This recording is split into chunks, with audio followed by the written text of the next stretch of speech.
Hi there, I'm Anna McDevitt and I'm 21 years old. And I'm Julie Salvatoriello and I'm 24. And we're part of a program called Climate Summer, a Better Future project. And today we are down here in lovely downtown Brattleboro to talk to you about what we're doing this summer. Outside the Brattleboro Food Co-op. So this summer we are part of a team of 6 young adults who are biking around Vermont and New Hampshire to engage with communities and envision a better future free from fossil fuels. We want to really promote the idea that we don't need fossil fuels anymore and that we can transition to renewable energy that is more efficient and more economical for our country. Fossil fuels being coal, oil, and natural gas. So this summer we're traveling about 1,000 miles between Vermont and New Hampshire. A lot of hills. We weren't told about those when we signed up, but it's worth it. And we are going to communities like Brattleboro and Middlebury is our next stop. And then we're going up to Newport and over to Lancaster, New Hampshire, and Rutland. Fort Smith, New Hampshire. And Rutland too. Can't forget about Rutland. So we're looking for a good time there, engaging with communities and talking to them about what they want to do about climate change. Specifically, we're working against the possibility of a tar sands pipeline going through northern Vermont, New Hampshire, and Maine. This pipeline actually, Julie's going to tell you about that. She knows more.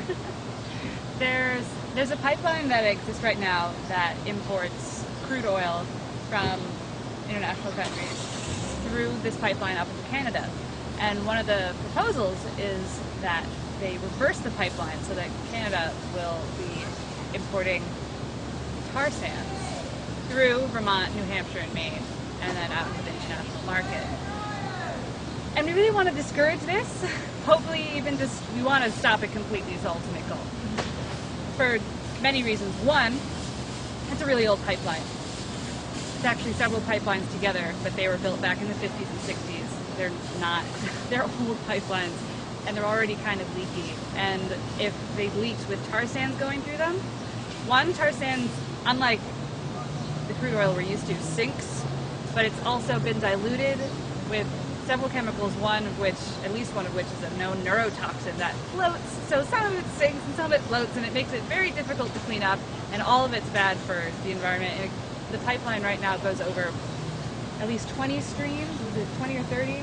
Oh yeah, tons of them. Yeah, it goes over the Connecticut River, and it's going by Sebago Lake in Maine, which supplies 20% of the drinking water in Maine.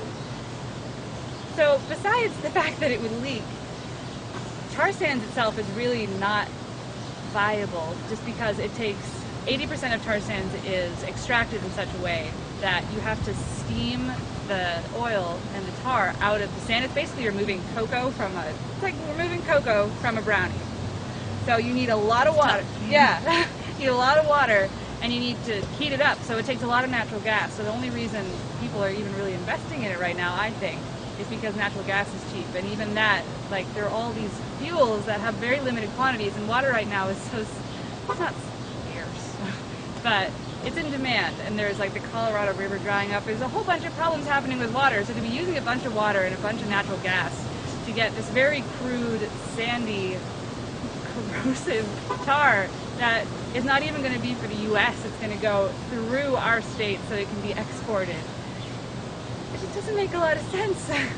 So we're really trying to stop it. We don't want to encourage it at all. We want to nip this in the bud and keep tar sands from developing. Yeah. So like Julie said, we can't sustain infrastructure like this pipeline any longer. It emits a lot of carbon into the atmosphere, and with our planet already warming at the rate it is, we cannot afford that. We already have the technology to use to transition into renewables. We've come up with so many brilliant things in recent years, and renewables is another easy part of that we can easily transition into and away from the infrastructure of fossil fuels. As youth, this is our future at stake, and we don't want to live in a warmer planet where there'll be conflict over food scarcity and water scarcity. What we do here in the United States affects people around the world, and what we do in the United States affects our future generation, and that's something that we want to remember as we make decisions about how we get our energy. We want to call on the United States to be leaders in this shift toward renewables. One of the things we're fighting for is a rapid and responsible transition away from coal, oil, and natural gas and toward renewables. And if you want to find out more information about us and Climate Summer and what we're doing, we're on Facebook, we have a Twitter, and we have a bunch of blogs on our main website. It's climatesummer.net. It's actually Oh, it's on the back. It's on our shirt, climatesummer.net. Yep. Right there. And you can also look up betterfutureproject.org. Not when it's a website, but just the Better Future Project.org.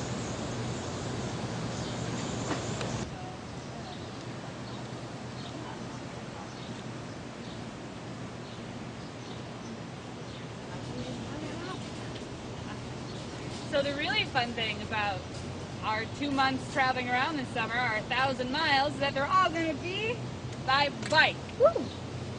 All of their own leg power and willpower and human ingenuity. So that's what we're doing this summer to help fight climate change, is biking around and engaging communities in what's going on.